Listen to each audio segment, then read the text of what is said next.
All right, chapter 17, a surprising conversation.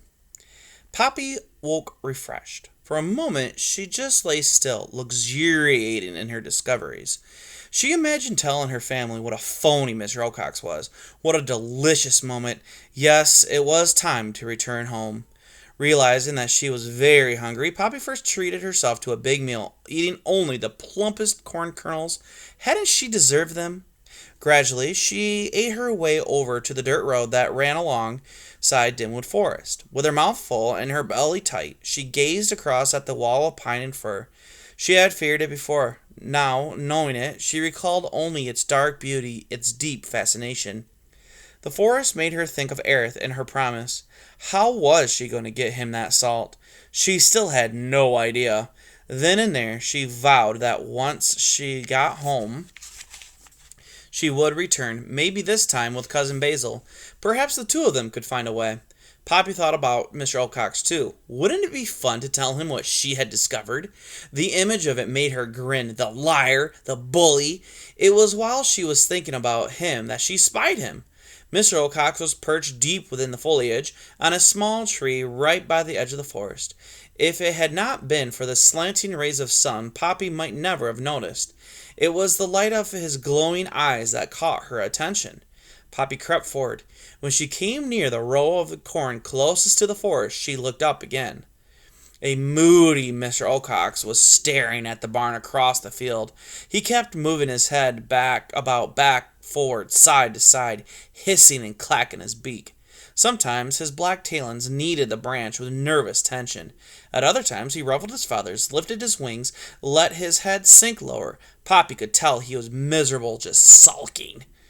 She had to marvel at how different he appeared from the time she'd seen him on his watching tree in the rain. All that glaring and hissing. He's just a frightened old bully, she said to herself with jubilation. She had to slap a paw over her mouth from keeping from laughing out loud. What fun it would be to humiliate him. Just the idea of it brought a feeling of power. Unable to resist teasing him, she called out, "Mr. Wilcox!" The owl, taken by surprise, looked up, down, and around. "Here!" Poppy called. "In the corn! It's me, Poppy!" Mr. Wilcox hunched over and peered in her general direction. "Show yourself!" he said harshly. "I'll stay where I am, thank you," Poppy returned. Wedged in it as much among the cornstalks, she felt totally secure. She knew she could not reach her there. Or she knew he could not reach her there. "Mr. Wilcox," she called, "is it that owl on the barn that you're looking at?" "What's it to you?" he growled. "You're frightened of it, aren't you?" Poppy said. Mr. Wilcox opened his beak, but no sound came out. Instead, he kept peering into the corn. Poppy said, "It's awful to be frightened, isn't it?" "What did you just say?" "I said, it's not very fun being frightened, is it?" To this, Mr. Wilcox said nothing. "I could tell you a little something about that owl," Poppy called, feeling altogether giddy with her knowledge. "What is that something?" the owl asked. "Want to talk about it?" Poppy offered, suppressing a giggle. "Well, I might as well say it to you. I'm going to tell my family anyway." Mr. Wilcox shifted uncomfortably on his perch. "I'll talk," he said. Then he added, "But we could talk more easily if I could see you." To Poppy's ears, the owl's tone had shifted.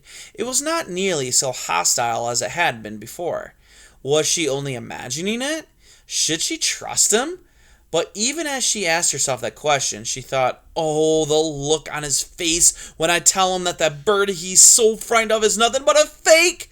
Aloud, she called, "Would you really like to talk to me about him?"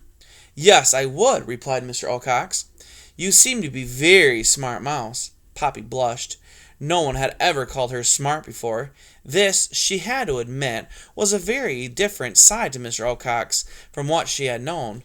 Ragweed, in his own way, had challenged him. As for her father, he had been very timid in his approach. Perhaps the owl would respect someone who stood up to him politely but firmly. "Do you really think I'm smart?" she inquired. "Oh, I certainly do," the owl said. "Yes, perhaps the two of us should just sit down and talk. The two smart ones. Maybe we can work something out." Poppy felt a stirring of excitement. Here she was, Poppy talking in a perfectly reasonable way with the great and mighty Mr. Wilcox. It was she, with her new knowledge, who had gained the power. Perhaps instead of keep saying that word weird, sorry about that, she could work things out reasonably so the mice could move to new house. Wouldn't that be a trophy to bring home? So thinking, she moved from her hiding place a little onto the dirt road. Yes, Mr. Wilcox said soothingly. Let the two of us talk things over. I should think we could find some reasonable solutions.